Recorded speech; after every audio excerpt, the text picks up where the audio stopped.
আলাইকুম ভাই ব্রাদার, কি অবস্থা সবার? আশা করি সবাই ভালো আছেন। তো আজকে আমরা বাইরে হলাম ভাই ব্রাদার নিয়ে একটু পার্কে ঘোরার জন্য। তো আমার সাথে আছে আমার বড় ভাই মিজান ভাই, এদিকে আছে আমার ভাই মনির ভাই, আরেকজন আছে উনি আসতেছে। তো দেখতে থাকেন, সরাসরি পার্কে যে পার্কে গিয়ে দেখা হচ্ছে। তো দর্শক, প্রায় কাছাকাছি আমরা এসে পড়েছি।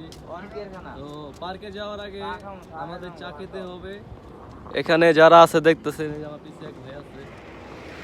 তো চা না খেলে পরে ফিলিংসটা আসবো না ভাই, বুঝছেন? পার্কে যে ফিলিংস হয়ে দেবো, ওই জন্যে আমরা আগে চা খাওয়ার জন্য যাইতেছি। তো আপনারা দেখতে থাকেন, সামনে হচ্ছে চায়ের দোকান। তো এই হচ্ছে চা, আর আমাদের সামনে হচ্ছে পার্ক, ওই দূরে পার্ক। তো সরাসরি পার্কে গিয়ে দেখা হচ্ছে, চলেন পার্কে যাওয়া যাক।